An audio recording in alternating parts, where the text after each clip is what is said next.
आज पाकिस्तान माशी मुश्किलात से आहिस्ता आहिस्ता निकलकर तरक्की और खुशहाली के रास्ते पर गामजन हो रहा है। आज मैं आपसे ये वादा कर रहा हूँ, इंशाअल्लाह ये जो प्रोग्राम हम लेने जा रहे हैं ये शायद पाकिस्तान की तारीख में आखिरी IMF का प्रोग्राम होगा। उसके बाद हम फिर इंशाअल्लाह अपने पाँव पे खड़े होंगे और तरक्की की दौड़ में अपने हमसाया ममालिक को पीछे छोड़ेंगे इंशाअल्लाह। मुल्क के हालात आपके सामने हैं। 38 खरब रुपए के इजाफी बजट लगा दिया गया, 350 अरब रुपए लोगों पर टैक्स लगा दिया गया। लोगों की कमर टूट चुकी है, कोई फीस नहीं दे सकता, कोई बिजली का बिल नहीं दे सकता। बिजली का बिल 24 करोड़ आवाम को बिजली की नंगी तारों पे लटका दिया गया है।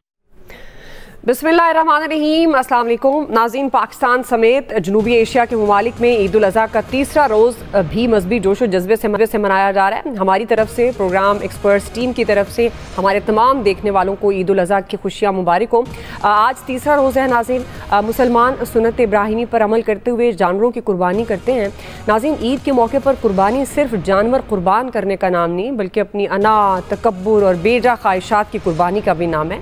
तमाम तबका फ़िक्र के लोगों को अपनी इस ईद का आगाज़ अपने ज़ाती मफादात की कुर्बानी से शुरू करना चाहिए। तमाम बड़े शहरों में आज ईद के आखिरी रोज़ भी सफाई का सिलसिला जारी रहा। पंजाब में वज़ीर आला मरियम नवाज शरीफ का ईद के 3 दिन जारी रहने वाला ऑपरेशन क्लीनअप भी आज मुकम्मल हो गया, जिस पर प्राइम मिनिस्टर शहबाज शरीफ ने सफाई के बेहतरीन इंतजामात और अवामी खिदमत पर वज़ीर आला पंजाब मरियम नवाज को उन्होंने शाबाश भी दी और सफाई मुहिम में शिरकत करने वाले अमले की भी उन्होंने तारीफ़ की। नाज़रीन, वफाकी वज़ीर दाखिला मोहसिन नकवी इस मौके पर कहते हैं कि हमें पाकिस्तान की खातिर झूठी अना, ज़ाती मफादात की कुर्बानी देने का अहद करना है। ज़ुबानी जमा खर्च को छोड़कर हकीकत में झूठ और मुनाफकत की कुर्बानी देना होगी।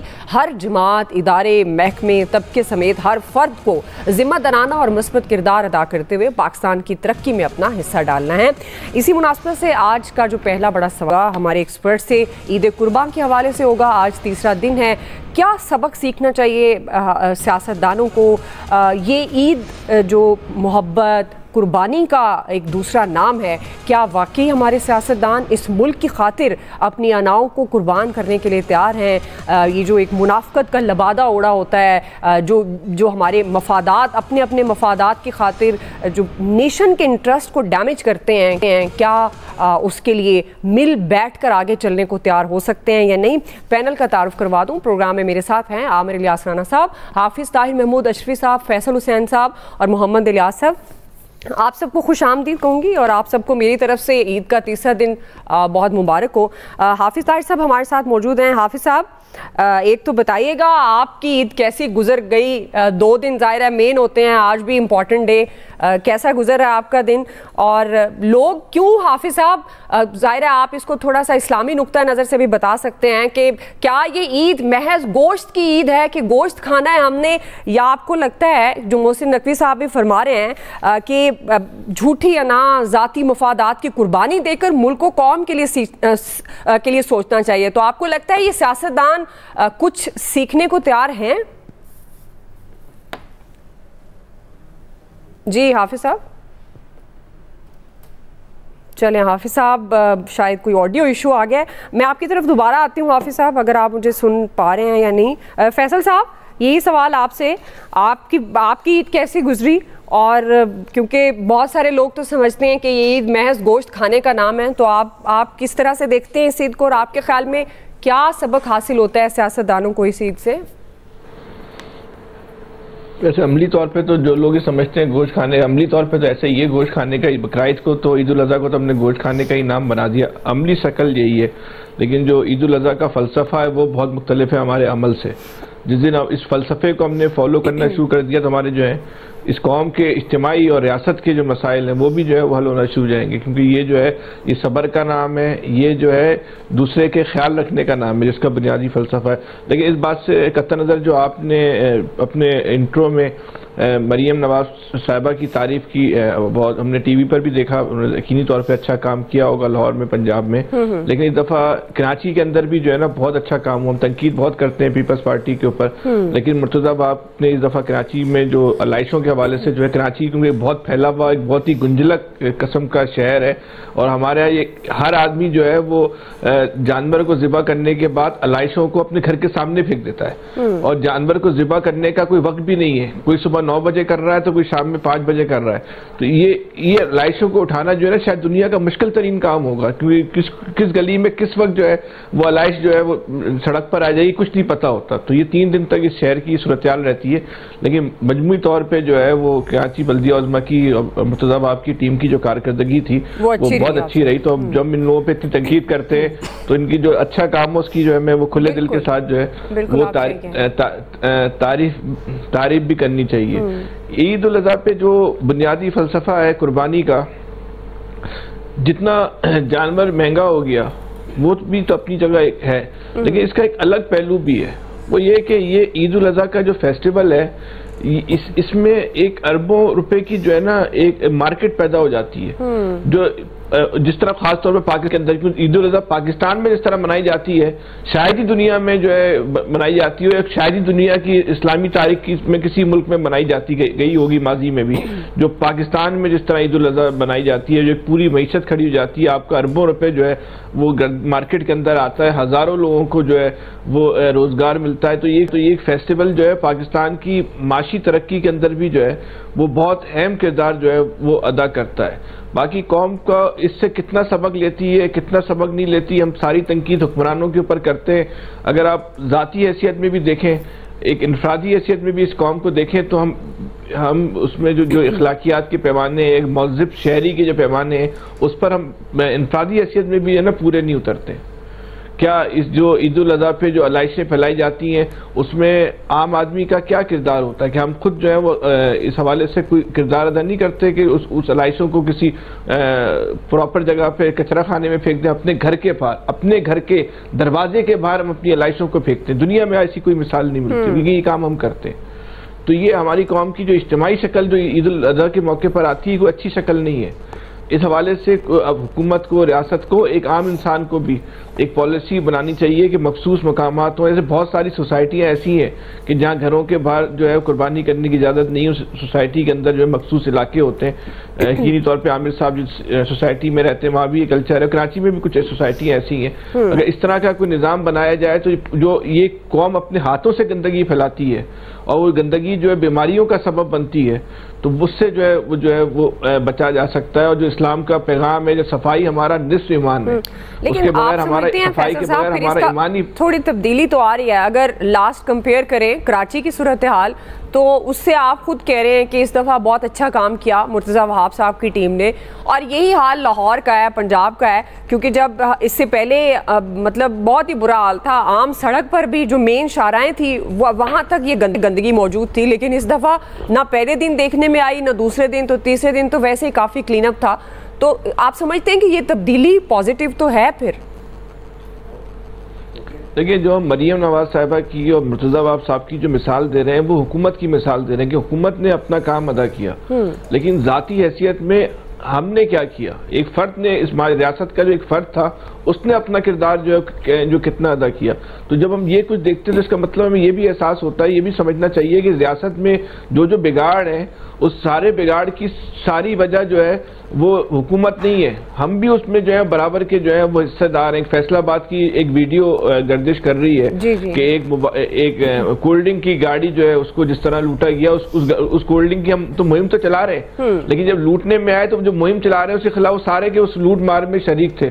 वो तो किसी हुकूमत ने नहीं कहा था कि आपको ये लूटना है, वो तो किसी कोई पॉलिसी नहीं थी। लेकिन तो यही वजह है कि इस मुल्क के बहुत सारे जो मसाइल हैं उसमें हम भी अपने अपने हिस्से की जिम्मेदारियां जो है वो पूरी नहीं कर रहे। अगर रियासत में हुकूमत और फर्द इनसे ही मिलकर रियासत बनती है। अगर ये दोनों अपने हिस्से की जिम्मेदारी पूरी करें तो बहुत खूबसूरत पाकिस्तान है, बहुत हसीन पाकिस्तान है। और ये पाकिस्तान जो है दुनिया का खूबसूरत तरीन और कामयाब तरीन और तरक्की याफ्ता जो है वो खित्ता बन सकता है। जो खुशियां और जो तरक्की और जो खुशहाली हमने नहीं देखी, वो तरक्की और खुशहाली हमारी आने वाली नस्लें देख सकती हैं। लेकिन इसके लिए हम सबको अपनी जाती हैसियत में भी अपना किरदार अदा करना है। जी, आमिर साहब हमारे साथ हैं। आमिर साहब, एक तो आपको ईद मुबारक, लेट ज्वाइन किया आपने, जाहिर है मैं सबसे पूछ रही थी आपकी भी ईद कैसी गुजरी, क्या बाहसियत, जिस तरह फैसल साहब भी कह रहे हैं, हर फर्द अपनी जगह पर उसकी जाहिर है एक मुआशरे में रहते हुए अपनी अपनी जिम्मेदारियां होती हैं, तो क्या सबक सीखना चाहिए इंडिविजुअली हर इंसान को, और ख़ासतौर पर जब हम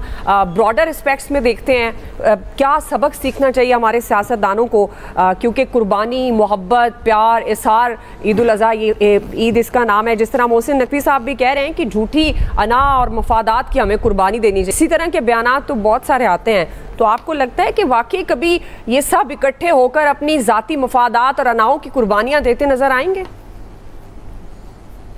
वो आपने कहा ना कि वाकई कभी, तो मैंने कहा आप कहने लगी हैं सास भी कभी बहू थी। बहरहाल ईद सबको मुबारक हो। लगता है और मैं तो बहुत अच्छी गुजरी है। मैं तो जी अपने घर नेटिव टाउन बखर में था, जो पाकिस्तान का गर्म तरीन शहर था ईद वाले दिन भी, और ज़ाहिर टॉप पे ही रहता है हमेशा से गर्मी के हिसाब से।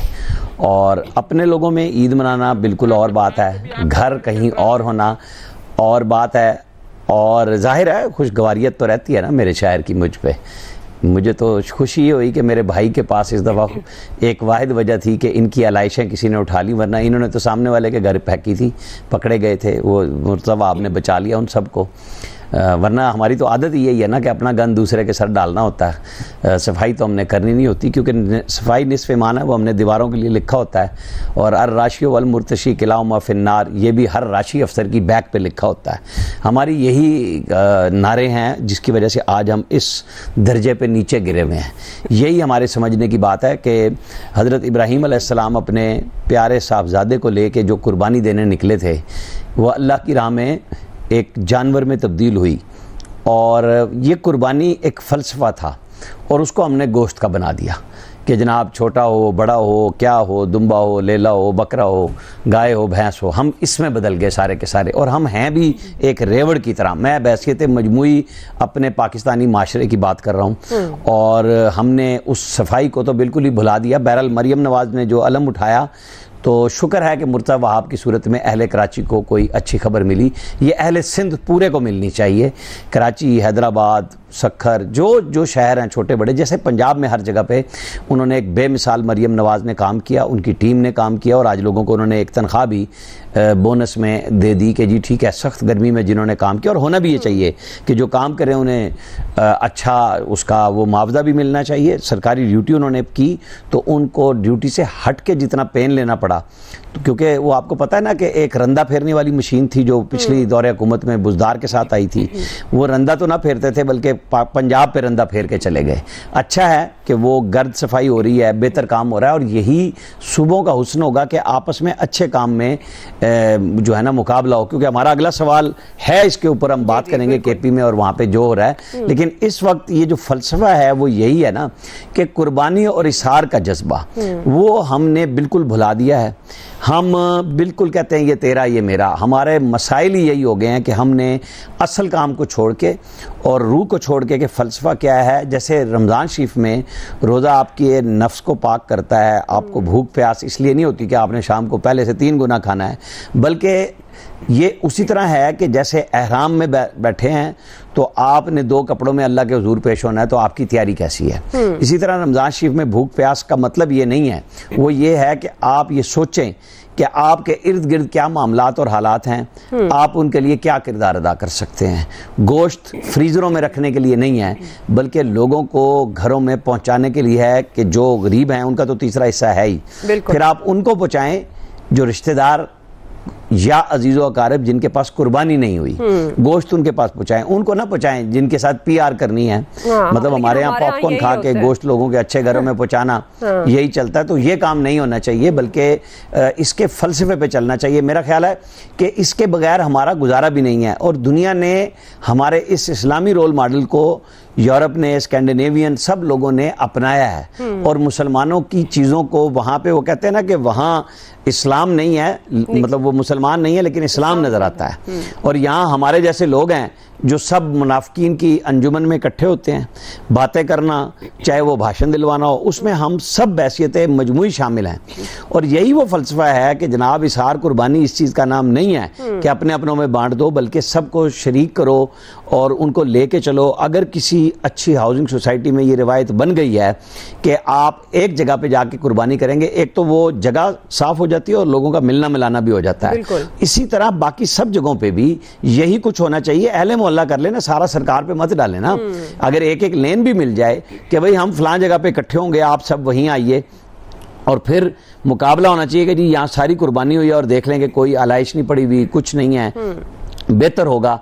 चलें, अच्छा है किसी बहाने कहीं तो हम मुकाबला करें कि कोई अच्छाई में भी हम बदलें और एक नए अज़्म का इजहार करें कि चलें इसी बहाने इकट्ठे होके, क्योंकि जब आप मिल बैठते हैं तो फिर बेहतरी के रास्ते भी निकल आते हैं। सही जी। इलियास साहब ये बात तो दुरुस्त है, जब मिल बैठते हैं तो बेहतरी का, और हर इंडिविजुअल की अपनी अपनी भी रिस्पॉन्सिबिलिटी होती है। लेकिन जाहिर है हम सियासतदानों की बात इसलिए करते हैं, जो आजकल हमारा माहौल बना हुआ है सियासी तौर पर, बस ज़ाती मफादात और अपनी अनाएँ हैं। क्या आपको लगता है कि एक इनफरादी तौर पर तो हमें सीखना चाहिए इस बड़े त्यौहार से, लेकिन जो एक नेशन के लिहाज से, स्टेट के लिहाज से सियासतदानों की रिस्पॉन्सिबिलिटी बनती है, क्या आपको लगता है कि वो अपनी ज़ाती मफादात, अनाएँ कुर्बान करेंगे? देखिए जी, हमारा तो मज़हब जो है बिल्कुल देख लें, कुर्बानी का ये तो एक पहलू है ना कि इसमें इसार, कुर्बानी और रवादारी और आपस में एक दूसरे को बर्दाश्त करने का ना दर्स देता है। तो बिल्कुल इस पर अमल दरामद करने के लिए आज की इस कुर्बानी के हमें चाहिए, सबक लेना चाहिए, और आपस में सियासतदानों को एक दूसरे को बर्दाश्त करना चाहिए। लेकिन वो बर्दाश्त है आप देख लेंगे बिल्कुल ख़त्म हो गई। एक दूसरे को नीचा दिखाने के, अना के लिए इन्होंने आपस में लड़ झगड़ के, और जो सूरत हाल है इस वक्त 4-5 साल से आप देख लें मुल्क को किस नहज पर पहुंचा दिया है कि मुल्क यानी कि आवाम के लिए मुश्किल सामना था। ये देख लें आप, आवाम को मुश्किलात का, महंगाई का सामना करना पड़ रहा है। IMF के पास चले गए हैं और हम उधर से कर्जा ले रहे हैं, और कर्जा के बोझ किस पर, आवाम पर पड़ा, और आवाम सारा बर्दाश्त कर रही है। आप देख लें एक छोटा सा एक पहलू है कि आलाइशों को ठिकाने लगाना और सफाई सुथराई रखना। मरीम नवाज साहिबा ने किया कि नहीं किया? 3 दिन मुसलसल काम किया और उसका रिवॉर्ड दिया है, बजाय कि बड़े लोगों को देने के लिए उन्होंने उस तबके को दिया है जिन्होंने काम किया है, जिस मशीनरी ने। ज़ाहिर है उनका भी दिल बड़ा हो जाएगा। तो इस सिलसिले में ये है कि अगर ये कर सकते हैं तो महंगाई को भी आराम से कंट्रोल कर सकते हैं, हर चीज़ को कंट्रोल कर सकते हैं। ज़ाहिर है उन्होंने अब ट्रांसपोर्ट पर भी किया है। तो ये काम करने, सियासतदान आपस में मिल बैठ कर इस मुल्क को चलाने के लिए, मुल्क को आगे बढ़ाने के लिए एक दूसरे को बर्दाश्त करना सीखें, एक दूसरे के लिए कुर्बानी दें एक दूसरे। लेकिन यहाँ ये है कि एक दूसरे को नीचा दिखाने के लिए, इस तरह आपस में एक दूसरे को मारने के लिए, एक दूसरे पर केसेस बनाने के लिए, ये सारी झगड़ा यही है कि एक दूसरे पर केसेस बना, ये कर झूठे साबित हुए, फिर दूसरों के पर झूठे साबित। ये सारी लड़ाई झगड़े की वजह से, अना की अपने मसले की वजह से ये सारा सबक भूल जाते हैं, दीन का भूल जाते हैं और अपनी कामों पर शुरू कर जाते हैं। देखें, अगर यही है कि कुर्बानी जो हुई है तो इसमें बिल्कुल है कि उस तबके को दें जो ज़रूरतमंद है, जो इसके लिए है। फिर बाद में दोस्तों का इस तरह ये है हिस्सा देने के लिए। तो हमें भी इस चीज़ को, इस फ़लसफ़े को याद रखते हुए आवाम के साथ, आवाम को आपस में मिल बैठ के सोचना चाहिए कि आवाम का वो जो तबका जो पिस रहा है, मुसलसल पिस रहा है, इस महंगाई में पिस रहा है, अब तो गर्मी में भी पिस रहा है, क्योंकि उसके घर में तो लाइट भी नहीं पूरी आती और वो बिल भी नहीं पूरा अदा कर सकता। तो इसी वजह से है, लोग बहुत ज़्यादा पिस गए हैं। लोगों को अब चाहिए, इन सियासतदानों को, कि मिल बैठ के इस कुर्बानी के इस फ़लसफ़े को लें और आगे लेके चलें, और आज के दिन में सब चीज़ें अपनी भुला दें और देखें कि अल्लाह के हजूर हाजिर होना है, तो इन लोगों के हिसाब देना पड़ेगा, सब लोगों को हिसाब देना पड़ेगा। और बिल्कुल अगर नहीं करेंगे तो आखिरत में उनको जवाब देना पड़ेगा। ये आवाम की सर एक एक चीज़ का, तो इसलिए इनके लिए बेहतर सोचें, आपस में बैठ के काम करें और इनके लिए ज़्यादा से ज़्यादा भलाई कर सकें। ठीक है, हाफिज तारिक साहब हमारे साथ हैं। हाफिज साहब, ईद मोहब्बत कुर्बानी का नाम, क्या सबक सीखना चाहिए सियासतदानों को, और एक इनफरादी तौर पर क्या रिस्पॉन्सिबिलिटी बनती है एक आम आदमी, एक इंडिविजुअल की? बिस्मिल्लाहिर्रहमानिर्रहीम, नहमदुहु व नुसल्ली व नुसल्लिमु अला रसूलिल करीम। देखें, ईद कुर्बान ये बताती है कि आपने अपनी इनाओं को कुर्बान करना है, अपने आप को, क्योंकि हमारी तख्लीक अल्लाह तबारक व तआला ने जो इंसान की है वो की है कि मेरी बात सुनेगा, और यही कहा गया लन यनालल्लाहु लुहूमुहा वला दिमाउहा वलाकिन यनालुहु तक़वा मिनकुम। आपका गोश्त या खून नहीं, अल्लाह को आपका तकवा, अल्लाह का खौफ जो है वो पहुंचता है। तो लिहाजा मेरा ख्याल है हमारे मुल्क के सियासतदानों को भी, अवाम को भी, मजहबी रहनुमाओं को भी, सहाफ़ियों को भी, सबको अपनी ना कुर्बान करनी होगी मुल्क के लिए, कौम के लिए, उस गरीब के लिए जिसके घर का चूल्हा नहीं जलता, जो इस महंगाई में पिस रहा है, जो बिल आएगा तो पता नहीं उस बेचारे का क्या हाल होता है, उस बच्चे के लिए जिसको अस्पताल में दवाई नहीं मिल रही, उस बच्चे के लिए जिसको स्कूल के अंदर तालीम के लिए जाने के लिए पैसे नहीं है, यूनिफॉर्म नहीं है। तो ये हम अपनी अपनी इनाओं को कुर्बान करें और बैठे हैं एक जगह के ऊपर, ये हमारे सियासतदान, मजहबी रहनुमा, हमारे लोग, और फैसला करें कि दूसरी कौमें कहाँ से कहाँ पहुँच गई हैं और हम कहाँ पे आके खड़े हैं। तो ये अगर हम अपनी इनाएं आज के दिन कुर्बान करने का फैसला कर ले तो सच्ची ईद हो जाएगी, कौम की भी, मुल्क की भी और हमारी भी। सही जी, बिल्कुल। पाकिस्तान के खातिर वैसे तो ये सियासी रिस्पॉन्सिबिलिटी है अपनी झूठी अनाओं और ये जो आपके ज़ाती मुफादात हैं उनको नज़रअंदाज करके आगे बढ़ने के लिए मिल बैठ कर बढ़ना चाहिए। और कम से कम ये जो बड़े त्यौहार हैं इनसे हमें जो इनका असल मकसद है, क्योंकि महज सिर्फ गोश्त तकसीम करना या खून से अल्लाह ताला को लेना देना नहीं है, बल्कि उसके अंदर जो छुपा हुआ मकसद है वो समझने की ज़रूरत है। हमें वाकई, और एक इनफरादी तौर पर एक शख्स की भी उतनी जिम्मेदारी है, क्योंकि हम सियासतदानों की बात मुल्क के ब्रॉडर रिस्पेक्ट में कर रहे हैं, बट एक इंडिविजुअल की भी उतनी जिम्मेदारी है। आप एक अच्छे मुआशरे की तख्लीक करते हैं और उसके लिए ज़रूरी है कि आप अपने इर्द गिर्द अपने हमसायों का, आपके जो आपकी गली मोहल्ले में जो गरीब लोग हैं उनका ख्याल रखें, मोहब्बत के साथ पेश आएँ। सफाई निस्फ ईमान है और इस ईद पर यह भी हमें एक दफ़ा दोहराया जाता है और वाकई हम देखते हैं, खुद ही अंदाज़ा लगा सकते हैं कि हम ईमान के किस दर्जे पर हैं अगर हम अपनी अलाइशें या अपनी गंदगी अपने घर से दूर किसी साथ वाले प्लॉट में फेंक देते हैं या अपने दरवाजे पर। तो ऐसी बहुत सारी चीज़ें हैं जो हमें इन त्योहारों से सीखने की ज़रूरत है ताकि हम भी अपना एक पॉजिटिव किरदार मुआशरे में अदा कर सकें। क्विकली ब्रेक नाज़रीन, ब्रेक से वापस आ रहे हैं। दूसरा बड़ा सवाल, बिजली की तकसीम पर वफाक और खैबर पख्तूनख्वा आमने सामने। हम बुनियादी तौर पर सवाल ये रखेंगे कि वज़ीर आला खैबर पख्तूनख्वा धमकियाँ दे रहे हैं, क्या धमकियों से सूबे के सियासी और इंतज़ामी अमूर चलाए जा सकते हैं? राय लेते हैं ब्रेक के बाद।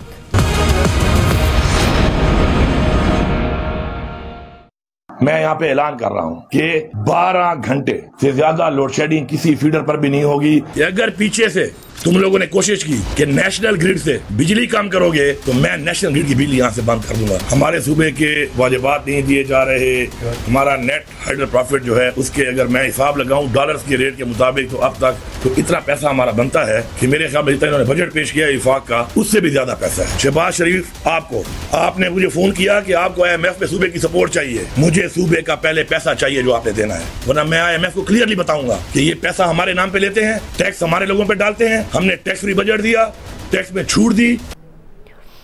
नाज़रीन, बिजली की तकसीम पर वफाक और खैबर पख्तूनख्वा आमने सामने हैं और ये चपकलिश अब अक्सर देखने में नज़र आती है। बजट का मामला हो या बिजली की तरसील का, वफाक और वज़ीर आला KP में सख्त जुमलों का तबादला मामूल बनता नज़र आता है। आज का ये जो तनाव है ये बिजली की लोड शेडिंग के मामले पर देखने में आया जब वज़ीर आला अली अमीन गंडापुर ने DI खान में ग्रिड स्टेशन में दाखिल होकर खुद बिजली बहाल कर दी और डेरा ग्रेड स्टेशन में लोड शेडिंग का दौरानिया 12 घंटे फिक्स कर दिया।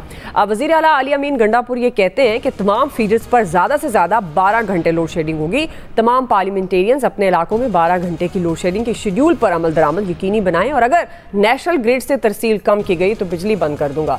दूसरी तरफ नाज़रीन, केपी के एक MPA फजल इलाही भी रहमान बाबा ग्रिड स्टेशन में मुजाहिरीन के साथ दाखिल हो गए और पेस्को ग्रिड में 4 फीडर उन्होंने चालू करवा दी, जिस पर पेस्को इंतजामिया ने MPA फजल इलाही के खिलाफ मुकदमा भी दर्ज किया। ये तो सारी सूरत हाल रही। गुज़श्ता रोज़ भी ये फीडर चालू कराने पर फजल इलाही के खिलाफ कानूनी कार्रवाई हुई थी। मजीद वज़ीर आला खैबर पख्तूनख्वा ने वफाकी हुकूमत को वार्निंग दी है और ये कहा है कि IMF के लिए ताउन चाहिए तो सूबे के वाजबात अदा करें। विफाक के ज़िम्मे खैबर पख्तूनख्वा के 1600 अरब रुपए वाजिबुल अदा है, जिस पर वज़ीर इत्तलात पंजाब अज़मा बुखारी ने कहा कि धमकी वज़ीर आला आज फिर धमकियां दे रहे हैं। ये लोग ईद पर भी नफरत फैलाने से बाज नहीं आते। इनकी दहशत गर्दी की आदत नहीं जारी। धमकियां देने के बजाय अपने सूबे की सफाई पर तवज्जो दें। क्या सवाल रख रहे हैं कि क्या धमकियों से सूबे के सियासी और इंतजामी अमूर चलाए जा सकते हैं? आमिर साहब, आपसे आगाज़ करूंगी, चूँकि हम पहले हिस्से में यही बात कर रहे थे। अब ये जिस तरह से छोटे छोटे मामलात, इंतजामी मामलात वज़ीर आला खैबर पख्तूनख्वा धमकियों पर उतर आए और ये एक बड़ी सीरियस किस्म की बात है कि अगर हमारे वाजबात अदा ना हुए तो IMF को जाकर सब बता देंगे, और इस तरह की पहले भी इनकी जमात ये कर चुकी है। आपके ख्याल में क्या ये धमकी देकर विफाक को कोई भी सूबा, और जिस तरह ये मिसाल हमारे सामने है, सियासी इंतजामी अमूर चला सकता है? देखें, पहले ऑडियोज़ के ऊपर क्वेश्चन आते रहे कि कौन रिकॉर्ड कर रहा है और क्या हो रहा है। अब ये ऑन रिकॉर्ड वीडियो में, यानी ज़ाहिर है प्रेस टॉक में बात कर रहे हैं वज़ीर आला KP, तो फिर कोई शक और शुबा तो ख़त्म हो गया कि अगर मेरी बात मानते हो तो ठीक है, मैं हुकूमत में हूँ तो ठीक है, और मेरा लीडर जेल में है तो कुछ भी ठीक नहीं है। तो अली अमीन गंडापुर तो अपनी पार्टी की आदत के फ़ैसलों के मुताबिक ही कर रहे हैं ना। पहले तैमूर ज़फ़र झगड़ा और पंजाब के उस वक्त के वो लगारी साहब थे वज़ीर ख़जाना, और फिर शौकत तरीन साहब की ऑडियो आई थी। अब आज जो वो गुफ्तगू कर रहे हैं कि शहबाज शरीफ तुमने मुझे फ़ोन किया था या आपने फ़ोन किया था, तो शहबाज शरीफ ने कोई ज़ाती काम के लिए तो फ़ोन नहीं किया था, वो पाकिस्तान के लिए फ़ोन किया था। अगर IMF से कर्ज़ा है तो उसमें सारे ही शामिल है ना, कर्ज़ा लेने में भी, वापस करने में भी। वो तो हुकूमत पाकिस्तान लेती है ना कर्ज़ा, चाहे वो सूबों के लिए इस्तेमाल हो, चाहे वो मरकज़ में इस्तेमाल हो, किसी की ज़ात पे तो इस्तेमाल नहीं होना होता। तो ये तो एक असूली बात है जिसकी वो धमकी लगा रहे हैं, तो सारी दुनिया जानती है PTI के और PTI की लीडरशिप के इस हवाले से। इसमें दो चीज़ें हैं। देखें, शहबाज शरीफ साहब को चाहिए, जैसे अभी हमारे वज़ीर दाखिला मोहसिन नकवी, उन्होंने फ़ोन किया है, फिर प्रेस रिलीज़ जारी किया है कि गंडापुर साहब से मेरी बात हुई है और हम मिल के चलेंगे, लोड शेडिंग के मसले को हल करेंगे। इसका एक हल तो बड़ा वाज़ेह है कि आइन आपको इजाज़त देता है कि सूबों को इख्तियार दीजिए कि वो बिजली की तकसीम करें और बिजली के पैसे वसूल करें। तो क्यों इस मामले में विफाक फंसता है? आप दे दें सूबों को। अगर वज़ीर आला KP ये समझते हैं कि उनके लोगों को बिजली की चोरी भी मिलनी चाहिए और बिल भी नहीं जाने चाहिए, तो वो अपने सूबे के ख़जाने से सबके ऊपर खोल दें। कोई ऐसा इशू नहीं है, बिल्कुल इजाज़त है उनको कि वो डेवलपमेंट नहीं चाहते। वो कहते हैं कि 25% भी आप लोगों ने मुझ पे मुसल्लत की तनख्वाह मुलाजमीन की, चले मैं दे दूँगा। यानी दे वो इस तरह रहे हैं जैसे वो अपनी जेब से पे करने जा रहे हैं। देने तो सूबे के ख़जाने से ही है ना, जैसे मरकज़ के देने हैं, और वो ख़जाना वो है जो सारा कर्ज़ों पर लगा हुआ है। कहीं हमारे यहाँ कोई सिस्टम तो है नहीं, लेकिन इसी से शुरुआत करें। प्राइम मिनिस्टर शहबाज शरीफ के फौरी तौर पे इंतजामात करें कि जो पेस्को है और जो हज़ारा की है बेल्ट में जहाँ पे वो कंपनी काम कर रही है, इनको सूबे के हवाले कर दें कि जी आप बिजली तकसीम कीजिए और वसूल कीजिए, फिर चोरी कराएं, मुफ्त बांटें या बिल वसूल करें। ये रोज़ रोज़ की धमकियाँ ख़त्म हो जाएंगी, क्योंकि जहाँ बिजली का बिल पे नहीं हो रहा वहाँ पे लोड शेडिंग तो फोर्स्ड होनी है। हाँ, सिस्टम ये ज़रूर होना चाहिए, जैसे ISCO ने तो अब शुरू कर दिया है यहाँ पे कि वो नए मीटर लगा रहे हैं कि आप पे करेंगे और फिर बिजली लेंगे, तो चोरी भी रुक जाएगी। क्योंकि हमारे माशाल्लाह अहलकार ही तो सारे उसमें मावनत करते हैं, चोरी में नित नए तरीके बताते हैं, और कुछ हम खुद लोग बहुत तेज़ हैं। जैसे हम कुर्बानी की पहले बात कर रहे थे, तो यहाँ पे भी यही बात है कि हम बिल्कुल नहीं चाहते, जैसे गैस आती है तो लोगों ने मोटरें घर में लगाई हुई हैं कि बस सारी गैस मेरे घर पे आ जाए। अगर सरकारी पानी आ रहा है नल उसमें पाइप से, तो उसके ऊपर मोटर लगा लेते हैं कि जी सबसे पहले मैं खींच लूँ। हम अपने दाएं बाएं पड़ोसी का राइट तो ये समझते ही नहीं कि जिसके बारे में नबी करीम सल्लल्लाहु अलैहि वसल्लम की हदीस मौजूद हैं कि ये इतना हक दिया गया है कि कहीं जायदाद में भी हिस्सा न दे दिया जाए, और हम सबसे पहले उस पड़ोसी की काट करते हैं। मैं उसकी बात नहीं कर रहा, ये पड़ोसी के गन जो फैसल भाई ने जाकर इलेक्शन डाली हैं, मैं एक सीरियस बात कर रहा हूँ कि भाई ये जब सारी चीज़ें मौजूद हैं तो फिर वज़राए आला को पाबंद करवा लें ये एक मीटिंग मुश्तरका मफादात कौंसिल की बुला लें, उसके अंदर हल कर दें कि ये जो धमकियां हैं इसका भी तदारुक निकल आएगा और करें जी, जाएं बिजली बांट दें। डेरा इस्माइल खान में फ्री देनी है उन्होंने अपने डिवीजन में, उन्होंने पेशावर में देनी है, दें, बिल भी पे कर दें, तो कोई मुजायका नहीं है ना। फिर सारे सूबों में एक नया मुकाबला शुरू हो जाएगा कि 2 मुफ्त बिजली। अगर कोई 200 यूनिट पे या 100 यूनिट मैक्सिमम इस्तेमाल पे मरियम नवाज सोलर देने जा रही हैं, तो फिर एक और काम भी शुरू कर दें, केपी वाले भी कर दें, वो सिंध वाले भी कर दें, बलूचिस्तान वाले भी कर दें। सिंध वाले कह रहे हैं हम तो पहले ही सोलर पे जा रहे हैं। तो ये एक अच्छा सेहतमंद मुकाबला होना चाहिए। धमकियां और उसके जवाब में धमकियां हल नहीं है। हल यही है कि आप ये तकसीम उनके हवाले कीजिए, अपनी जान छुड़ाइए और उनसे कहेंगे जी ठीक है, एट सोर्स हम आपसे पैसे काट रहे हैं, बिजली लेनी है तो पैसे पे कीजिए और सूबे अपना तय करें कि एडवांस लेना है या बाद में लेना है या सूबे के खजाने से लोगों को मुस्तफीद कराना है तो करा दें। फैसल साहब, बिल्कुल ये बात तो एक इंतजामी तौर पर विफाक की क्या रिस्पॉन्सिबिलिटी है सूबे की, लेकिन अगर इसी तरह ग्रिड स्टेशन पर हमले कराकर बिजली बहाल कराई जाने लगी, अगर एक सूबे में हो रहा है तो ज़ाहिर है लोड शेडिंग तो पूरे पाकिस्तान में है, कहीं ज़्यादा है कहीं कम है, जो देहात के एरियाज़ हैं वहाँ पर ज़्यादा है, जो थोड़ा पॉश इलाके हैं वहाँ पर कम है। तो क्या आपको लगता है कि ये बिहेवियर दुरुस्त है? और IMF को जो वो बात कर रहे हैं कि अगर हमारे वाजबात अदा ना किए, हमारे साथ कोऑपरेशन वज़ीर आज़म ने ना की तो फिर IMF को सब कुछ बता देंगे, तो ये कितना संजीदा, मतलब अगर आप विफाक और सूबे का जो ताल्लुक है वो ही इतना मजबूत नहीं है, धमकियों वाला एक रिश्ता है, तो किस तरह से फिर ये मामलात आगे चलेंगे? इसमें तो कोई डिबेट नहीं है कि जो बलूचिस्तान वज़ीर आला KPK का जो रवैया है, जो लबो लहजा है, जो मिजाज अंदाज़ गुफ्तगू है, वो किसी तौर पे भी उनके शायान निशान नहीं है। वो जिस मनसब पर बैठे हुए हैं ये उस मनसब के वकार के मुनाफी है। इस तरीके से आप अपने सूबे के मसाइल भी हल नहीं कर सकते। अपने सूबे के लोगों की मसाइल हल करने तो उसके लिए भी आप अगर इस तरीके से लबो लहजा इख्तियार करेंगे तो उसकी कीमत आपके सूबे के लोग जो है वो अदा करेंगे। तो ये लबो लहजा की तो कोई भी जो है वो हिमायत नहीं कर पाता। अच्छा, ये हमेशा इनके मुँह से कभी भी इनके अल्फाजों में कभी मैंने मोहब्बत से, प्यार से या मसले को उजागर करते भी नहीं देखा, हमेशा धमकी वाले अंदाज में गुफ्तगू करते हुए देखा। पता नहीं क्या वजह है, क्या सबब है इसका। बहरहाल ये तो एक अलग मसला है। लेकिन जो आमिर साहब कह रहे हैं ना सूबा, हम तो इससे आगे बात करते हैं। सूबे को कुछ आप शहरों के हवाले करें ना, इख्तियारात को निचली सतह पर मुंतकिल करें। हर शहर जो है वो अपनी बिजली जो है वो जनरेट करे, खुद मुख्तारी दे ना शहरों को। एहसास खुद मुख्तारी भी उनके अंदर पैदा होगा, एहसास जिम्मेदारी भी उनके अंदर जो है वो पैदा होगा। एहतसाब करना भी जो है वो आसान हो जाएगा अपने सूबे में। अभी मिसाल के तौर पे KPK की मिसाल ले लें, कोई एक बहुत पसमानदा गांव है, हो सकता है उस गांव के साथ ज्यादती हो रही है, वफाक कर रहा हो, तो लेकिन इससे जो नफरतें पैदा होती हैं, इससे जो और जो मसाइल पैदा होते हैं, जो रियासत इससे जो कमजोर होती है, उससे भी आपकी जान छुट जाएगी। ये जो लबो लहजा इख्तियार कर रहे हैं KPK, तो उस सोच को भी तो लोग जो है ना वो अपने जहनों में बिठा रहे हैं ना कि वफाक उनके साथ जो है वो ज्यादती कर रहा है। पंजाब में भी हो सकता है किसी जो आपका शुमाली जनूबी पंजाब है, वो लोग भी ये बात करते हैं कि हमारे साथ जो है वफाक ज्यादती कर रहा है। यही बात जो है बलूचिस्तान में भी की जाती, तो उनके हवाले करें आप।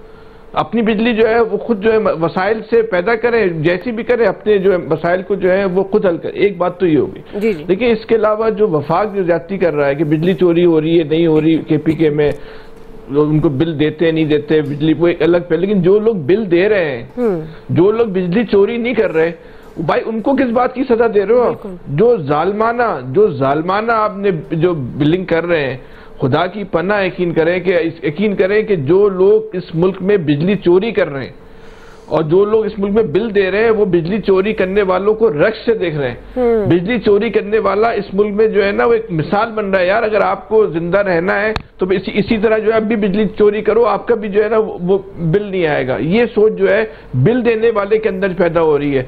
कल आमिर साहब ने भी ट्वीट किया, मिसाल के तौर पर आज मेरी जो बिल की स्लेब है वो मैंने ज्यादा बिल इस्तेमाल किया, तो 6 महीने तक अगर मैं कम भी बिजली इस्तेमाल करूंगा तो वो ज्यादा स्लेब वाले के हिसाब से जो मुझे बिल आएगा। कुछ खौफ खुदा करें यार, ऐसा कोई इंसानियत है?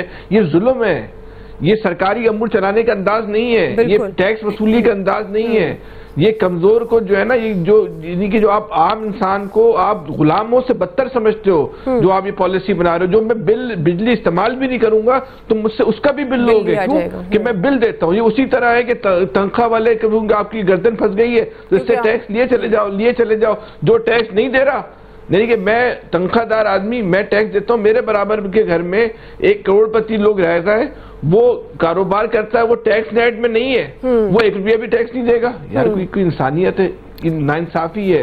इस नाइंसाफी से माशरे, रियासतें, सोसाइटियां नहीं चल सकती। बिल्कुल सही। आप इस जुल्म का ये शहबाज शरीफ साहब को चाहिए, बल्कि नवाज शरीफ साहब को चाहिए कि अपने बड़े भाई को पाबंद, छोटे भाई को पाबंद करें कि जालिमाना कवानीन खत्म करें। भाई ये लोगों से बिल नहीं दिया जा रहा। ये क्या तरीकेकार है कि एक आदमी का आधी से ज्यादा तनख्वाह उसके टैक्स में चली जाए, बाकी तनख्वाह जो बिजली के बिल में चली जाए, खाएगा क्या वो? सही बात। क्विकली नाज़िक ले रहे हैं, ब्रेक से वापस आएंगे, यही सवाल दीगर एक्सपर्ट से राय लेंगे। हमारे साथ रहिएगा। वेलकम बैक नाज़रीन। बिजली की तकसीम का ये मामला है, वफाक और खैबर पख्तूनख्वा आमने सामने। हम जो बुनियादी तौर पर बात करें, जिस तरह वज़ीर आला खैबर पख्तूनख्वा धमकी आमेज़ लहजे में बात कर रहे हैं वज़ीर आज़म से भी कि आप हमें हमारा हक दें, क्या वाकई वफाक से जो मुतालबा कर रहा है खैबर पख्तूनख्वा वो जायज़ है? और वो जिस तरह से धमकी आमेज़ अल्फाज में बात कर रहे हैं, क्या ये उनका लहजा दुरुस्त है? इलियास साहब, आप समझते हैं कि इस तरह से सियासी और इंतज़ामी अमूर चलाए जा सकते हैं? देखिए, इस तरह तो इंतज़ामी उमूर धमकियाँ दे के तो नहीं चलाए जा सकते। इसके लिए चलाने के लिए इनको, अगर इनके मुतालबात, इनको हाइडल प्रॉफिट लेना है तो इनको हर साल इनको चाहिए, इनके बातचीत करना चाहिए वफाक से। वफाक ने ही सारे जो रेवेन्यू के जो वसाइल वगैरह वो सारे इकट्ठे करके NFC अवार्ड के तहत ही देने होते हैं। तो इनके जितने वसाइल बन रहे हैं इनको देने चाहिए। वफाक को भी चाहिए कि इनके दें, इनकी किस्तें जो अगर बनती हैं तो उसके मुताबिक उनसे बातचीत करके इस मसले को समेटना चाहिए। बाकी तो यही है कि जहाँ बिजली के बिल की अदायगी नहीं हो रही और जहाँ बिजली चोरी हो रही है तो वहाँ तो लोड शेडिंग का ज़्यादा रुझान है। तो इस वजह से ये सारा गवर्नमेंट को भी चाहिए। अगर देखें बिजली के बिल अदा करना लोगों के लिए मुश्किल हो गया, तो अब ये देखें गवर्नमेंट जब भी इसके बिजली नेपरा इसके रेट्स बढ़ा रही है, बिजली के बिल बढ़ा रही है, तो ताकि इनके जो सर्कुलर डेट है IMF के साथ जो इनके मुज़ाकरात हुए थे, वो सर्कुलर डेट वो कम हो सके। लेकिन इन्होंने 3-4 दफ़ा बिजली के बिल बढ़ाए हैं, लेकिन उसमें सर्कुलर डेट में कमी होने के बजाय उसमें मज़ीद इजाफा हुआ है। और ये देखने का इजाफा होने की वजह से ये भी बाद में हमने ही पे करने हैं, अवाम पर ही ये पड़ेंगे और अवाम ने ये पे करने हैं। तो इस दफ़ा देख लें 2 दफ़ा बिजली की कीमत में इजाफा हुआ, लेकिन सर्कुलर डेट वो सही नहीं आ रहा। इसके लिए इनको चाहिए एक दफ़ा इस तमाम अमल की रिस्ट्रक्चरिंग करें और जो भी हैं IPP के जो हैं, जो इंडिपेंडेंट पावर प्रोजेक्ट्स वगैरह हैं, उनसे कहें कि अपनी पूरी कैपेसिटी में इस्तेमाल कर बिजली की पैदावार करें और लोगों को दें, ताकि एक ये मसला तो ख़त्म हो ना कि लोड शेडिंग का ये जो इशू है वो ख़त्म हो। बाकी जो हाइडल प्रॉफिट वगैरह है जो पैदावार कर रहे हैं, जिसकी धमकियाँ दी जा रही हैं इस वक्त कि मुल्क में बिजली बंद कर देंगे, इधर लोड शेडिंग है, इस सिलसिले को बैठ के हल करना चाहिए। प्राइम मिनिस्टर साहब को चाहिए इनको बुलाएं और इनके साथ बैठ के चीज़ करें, तय करें कि किस तरह लोड शेडिंग का इस तरह होगा। लोड शेडिंग उधर नहीं, पंजाब में भी हो रही है, ईद के दिनों में भी हुई है। और आप देखें कि कितने लोगों के, देखें इधर भी लोग एहतजाज कर रहे थे, लेकिन ये सूरत हाल है। अब देखें रात के वक्त अगर लाइट चली जाती है, कहा गया था कि ईद के दिनों में लाइट नहीं जाएगी, लेकिन रात के वक्त लाइट चली गई, लोगों के लिए बड़ा मुश्किल हो जाता है। सुबह लोगों ने काम भी करने होते हैं, लोग फिर सड़कों पर निकल आते हैं, एहतजाज करते हैं, ग्रिड स्टेशनों पर ही सब जाते हैं उधर कि कब आएगी लाइट। तो जाहिर है लोड, इस वक्त गर्मी इतनी शदीद पड़ रही, तो इस वक्त जो कंजम्पशन है, अभी तो छुट्टियाँ थी, लेकिन देख लें जैसे ही आप दोबारा रूटीन में आएगा तो सारा काम उस वक्त और डिमांड बढ़ जाएगी। इंडस्ट्री भी चलेगी, दफ्तर भी चलेंगे और सारा सिस्टम चलेगा, तो उस वक्त तो बिजली की पूरी खपत करना मुश्किल हो जाएगा। तो ज़ाहिर आइंदा आने वाले दिनों में मज़ीद मुश्किलात हो सकती हैं। तो इसके लिए प्राइम मिनिस्टर को चाहिए, इसको जिस तरह आमिर साहब ने कहा, इसको इजलास बुलाएं पूरे, तो उस इजलास में बैठ के इसको तय करें कि किस सूबे को किस तरह, ताकि इस मुश्किल वक्त को किसी तरह गुजारा जा सके। अगर ये इसी तरह धमकियां देंगे, जी हम IMF को कह देंगे, सही बात बता देंगे, तो इस तरह मुल्क चलाने में और मुश्किल होगी। जाहिर है इसमें हर अपनी अपनी डिमांड लेके चलेगा, तो जाहिर है जिस तरह लोन लेना था IMF से, तो जाहिर है वो हमारे लिए, उनके लिए ज़्यादा फ़ायदा होगा, वो और मज़ीद कंडीशनलिटी सख्त कर देंगे। तो उसके लिए मज़ीद जो मुश्किल, सबसे बड़ा जो इस वक्त इशू है, जो गर्मियों में सबसे बड़ा इशू हो जाता है बिजली के बिल का। बिजली के बिल के टैरिफ इतने हैं कि वो एक दफ़ा यानी कि उसका पूरा करने में लोगों के लिए बड़ा मुश्किल का सामना करना पड़ा। लोग अपने खाएंगे, बच्चों की फीसें देंगे कि ये करेंगे, सारे टैक्स देंगे। तो इस मद में जो है इसको गवर्नमेंट को चाहिए कि रैशनलाइज करे, कि इसके रेट कम करे, जो भी है इस तरीकाकार को लोगों को रिलीफ देने की बातें करे। जो दूसरे मद में बातें कर रहे हैं लेकिन इस मद में देना बड़ा ज़रूरी है क्यों अगले 2-3 महीने बहुत सख्त हैं, लोगों के लिए मुश्किलात का सामना पैदा करेंगे और लोग अगर नहीं अफोर्ड कर सकते। आपको पॉइंट आ गया। आमिर साहब क्विकली एक जाते जाते, जिस तरह बजट स्पीच में वजीर खजाना ने पावर सेक्टर में बड़ी इस्लाहात की बात की थी, वो समझते हैं कि ये वो वाहिद हल है, अगर ये रिफॉर्म्स की तरफ बढ़ते हैं तो बहुत सारे जो खास तौर पर बिजली चोरी और फिर उसकी जो ट्रांसमिशन का पूरा सिस्टम है इस पर वो काम कर सकते हैं। तो आपको लगता है कि ये वाकई कोई संजीदा किस्म की इनका लग रहा है कि ये कुछ इस सेक्टर में इस्लाहात लाएंगे और लोगों को रिलीफ मिलेगा?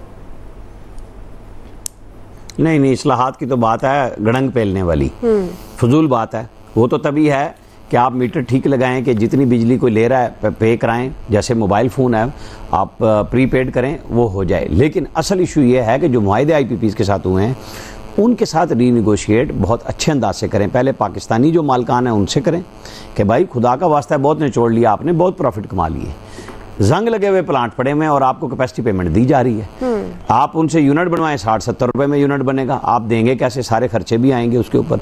तो ये हल सिर्फ यही है कि हुक्मरान और आने वाले हुक्मरान और माजी के हुक्मरान ये सारों के दोस्त हैं। कराची की वो प्राइवेट कंपनी से लेके और प्राइवेट सारे इंडिपेंडेंट पावर जो मालकान हैं सारे के सारे सब बड़ों के दोस्त हैं। जिस तरह शुगर माफिया है उस तरह ये भी एक माफिया है। ठीक है।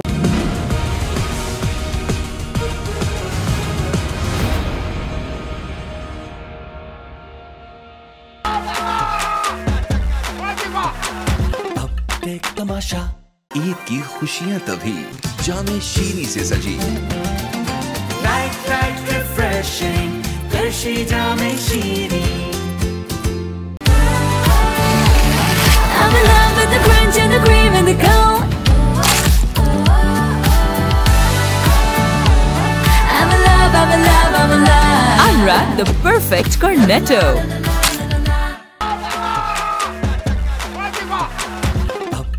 तमाशा। बेटा कहाँ पहुँचे? अम्मी सदाई के रश में हूँ।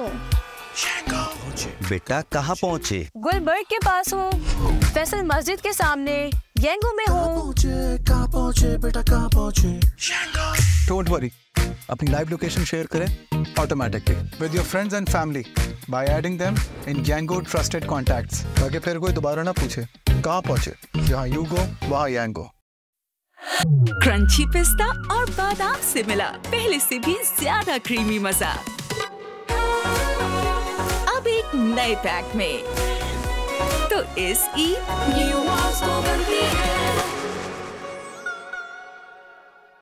सिर्फ क्रीम नहीं, पाकिस्तान की नंबर 1 सीरम क्रीम। इसका एडवांस्ड मल्टीविटामिन सीरम गहराई तक जाए, दाग धब्बे घटाए और रोजाना इस्तेमाल